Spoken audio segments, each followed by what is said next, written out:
కాళేశ్వరంలో రాత్రి నుంచి ఎడతెరిపి లేని వర్షం కురుస్తోంది. వర్షంలోనే భక్తులు పుష్కర స్నానాలు ఆచరిస్తున్నారు. భక్తుల రద్దీ 3 క్యూలైన్లలో సర్వదర్శనానికే భక్తులకు అనుమతిస్తున్నారు. మరిన్ని వివరాలు మా ప్రతినిధి నారాయణప్ప ప్రత్యక్ష ప్రసారం ద్వారా అందిస్తారు.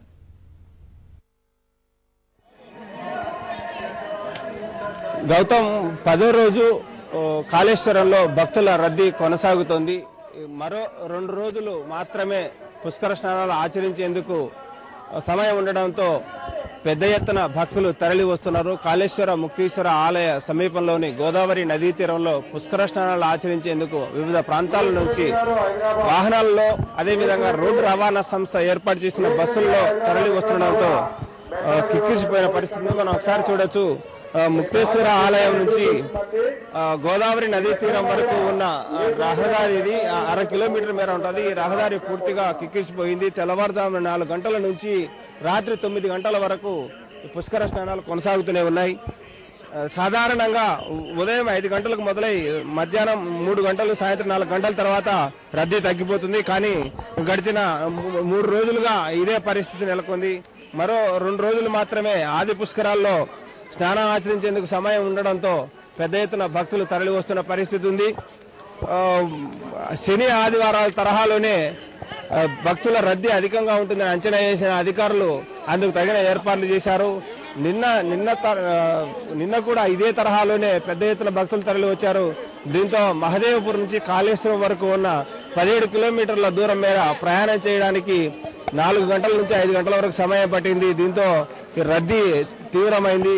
మధ్యాహ్నం 4 గంటల తర్వాత కాళేశ్వరంలో రద్దీ తగ్గేది. కానీ రాత్రి మహదేవ్పూర్ నుంచి రావాల్సిన వాహనాలు ఆలస్యంగా రావడంతో 9 గంటల వరకు యాత్రికులు స్నానాలు ఆచరించారు. రాత్రి 9 గంటల తర్వాత అధిక సంఖ్యలో యాత్రికులు తరలి వస్తున్నప్పటికీ ఈ నదిలో ప్రవాహం పెరుగుతున్న దృష్ట్యా సరైన స్థాయిలో విద్యుత్ దీపాలు లేకపోవడంతో చీకట్లో స్నానాలు ఆచరించడం ప్రమాదం బారిన పడే అవకాశం ఉందని భావించిన అధికారులు 9 గంటల తర్వాత స్నానఘట్టాలను మూసివేసి పుష్కర స్నానాలు ఆచరించేందుకు వస్తున్న యాత్రికులను వెనక్కి పంపేసిన పరిస్థితి ఉంది. దీంతో అందరూ ఆలయ సమీపంలోనే రాత్రి బస చేశారు.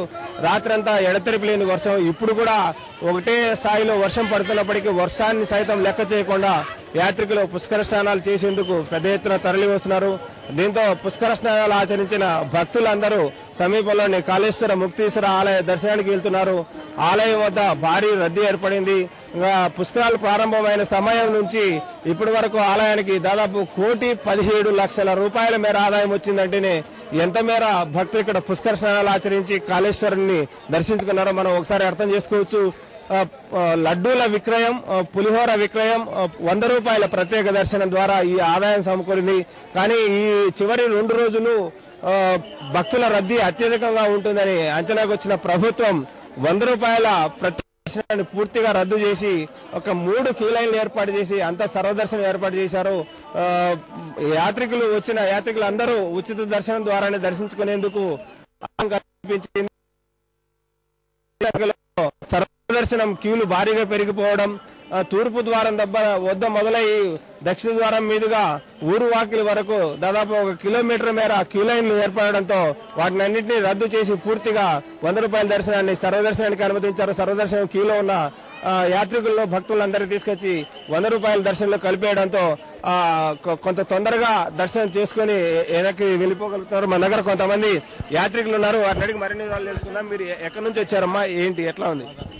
మాది వరంగల్ డిస్టిక్ తోరూరు నుండి వచ్చినాం. మాది పాకాల విలేజ్. పుష్కరాలకనే వచ్చినాం. పిల్లల కోసం సంతోషంగా ఉండాలని వచ్చినాం. ఎప్పుడు ఎన్ని గంటలకు బయలుదేరాను? ఇక్కడ ఎన్ని గంటలకు వచ్చారు? నైట్ బయలుదేరినాం సార్ 9 గంటలకి. వచ్చేసరికి టైం అయింది. ఈ రోజు ట్రాఫిక్ ఏం లేదు, బాగానే వచ్చేసినాం. ఇబ్బంది ఎక్కడ జరగలేదు. పోలీసు వాళ్ళు టైంకు అందరూ రోడ్డు మీద ఉండడం వల్ల మంచిగా సేఫ్గా వచ్చేసినాం. సార్ మేము రాత్రి 12:30కి ఇక్కడికి వెళ్ళాము. ఎల్బినార్ నుంచి వస్తూనే ఉన్నాం. ఇంకా వాన వస్తూనే ఉంది. ఇక్కడ నీళ్లు పెద్దగా లేనట్లే ఉన్నాయి. వాన వస్తుంది. ఏదో దేవుని దర్శనం చేసుకుని పోదామని వచ్చేసినాం. సార్ నేను హైదరాబాద్ విద్యానగర్ నుండి వచ్చాను. ఏర్పాట్లు బాగానే ఉన్నాయి. వర్షం బాగా పడుతుంది. ప్రయాణికులకు భక్తులకు కొంచెం ఇబ్బందికరంగా ఉన్నది. ఈ యొక్క కార్యక్రమం ప్రకారం రెండు రాష్ట్రాల ప్రజలకు శుభాకాంక్షలు తెలియజేస్తున్నాను. పుష్కర సందర్భంగా ఇంకా 2 రోజుల సమయం ఉన్నది కారణంగా ఇంకా రద్దీ అధిక సంఖ్యలో పెరుగుతుందని మేము ఆశిస్తున్నాము. అందరికీ భక్తులందరూ సార్ మేము నల్గొండ జిల్లా భువనగిరి నుంచి బయలుదేరాం సార్. ఇక్కడికి వచ్చే వరకు ఉదయం 5 గంటలు అయింది. మేము ఒక 40 మంది బయలుదేరి వచ్చినాము. ఇప్పటి వరకు అందరికనే ఒక 7 మంది అంత కనబడలేదు. ఎందుకంటే ఇక్కడ ఒకటి బురద ఒకటి ఉన్నది. ఈ వాటర్ కూడా మెట్లకు దగ్గరలో పోతలేదు సార్. ఇది చేసిండే చాలా బాగుండు. ఏదో పుష్కరాలు చేసింది బాగానే ఉంది, కానీ ఇది మా వాటర్ ఒకటి మెట్ల దగ్గరికి వెళ్ళి పోయింటి బురద అనేది ఉండదు. మాకు బురద అయిపోయి బట్టలు కూడా ఆరేది లేకుండా ఉన్నది సార్. మాది జడ్చల సార్, మిర్జిల్ మండల్ వేమ్లా. ఇక్కడ మేము అంతా ఫ్యామిలీతో వచ్చాము. కానీ అంతగానే మొత్తం పుష్కరాలు రాదన్నారు కదా, ఈ బురద కొద్దిగా క్లీన్ చేసి ఉంటే కొద్దిగా బాగుంటుంది అన్నమాట. ఎందుకంటే చాలా ఇబ్బంది, ముసలి వాళ్ళు చాలా ఇబ్బంది పడుతున్నారు. అది కూడా క్లీన్ చేసి దృష్టి పెడితే బాగుంటుంది అనమాట. అదే ఇది దానికోసం కొద్దిగా స్పెషల్గా ఏమన్నా మురమండలం లేదంటే ఇంత మన కంకర ఉంటుంది సార్, ఆ కంకర ఓపిస్తే కొద్దిగా బాగుంటుంది అనే ఉద్దేశం అంట. ముళ్ళు చాలా వృద్ధులు బాధపడుతున్నారు. ఈ రోజు వర్షం వచ్చినందుకు చాలా ఇబ్బంది అయింది. మెట్ల కాడ బురద ఉన్నందుకు చాలా ఇబ్బంది పడుతున్నాం వర్షం కోసము. అందుకొరకు వర్షం ఉన్నందుకు చాలా ఇబ్బంది అయింది, అంతే అని ఏం ప్రాబ్లం లేదు.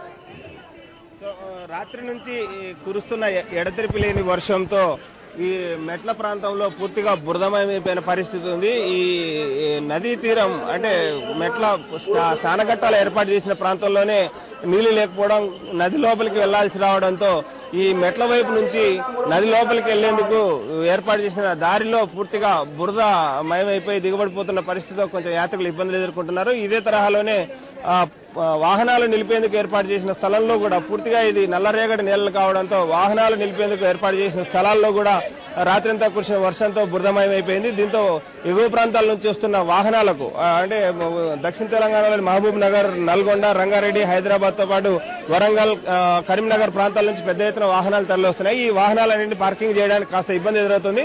మరికొద్దిసేపు పోయేసరికి ఈ ట్రాఫిక్ సమస్య ఎదురవుతుందన్న ఆందోళన ఈ పోలీసుల్లో కనపడుతుంది. అదోవైపు వివిధ పెద్ద ఎత్తున తరలి వస్తున్న యాత్రికులు అటు దర్శనం చేసుకోవడానికి, ఇటు పుష్కర స్నానాలు చేసుకోవడానికి ఇబ్బందులు లేకపోయినప్పటికీ వివిధ ప్రాంతాల నుంచి తరలి వస్తున్న వాహనాల రద్దీ ఏర్పడే ప్రమాదం ఉందని, అందుకు తగిన విధంగా యాత్రికులు సహకరించాలని, తొందరగా పుష్కర స్నానాలు ఆచరించుకుని దర్శనం చేసుకున్న యాత్రికులందరూ తమ వాహనాలు తీసుకుని తొందరగా ఇక్కడి నుంచి వెళ్లిపోతే తిరిగి ఆ స్థలాల్లో మళ్లీ కొత్తగా వచ్చే వాహనాలు నిలుపుకునే అవకాశం ఉందని, వాహనాలు నిలిపే స్థలం తక్కువగా ఉండడంతో బురదమయం అవ్వడంతో ఇబ్బందులు ఎదురవుతాయన్న ప్రకటనలు పోలీసు అధికారులు చేస్తున్నారు. అదేవైపు ఎగువ ప్రాంతాల్లో కురుస్తున్న వర్షాలతో గోదావరి నదీ ప్రవాహం కూడా పెరగడంతో జాతీయ విపత్తుల నివారణ సంస్థ గానీ అదేవిధంగా గజ ఈతగాలను ఏర్పాటు చేసి అప్రమత్తమై భక్తులను లోపలికి వెళ్లకుండా ఆదేశాలు జారీ చేస్తున్న పరిస్థితి ఉంది. ఇది ఇక్కడ తాజా పరిస్థితి. Gautam, over to studio.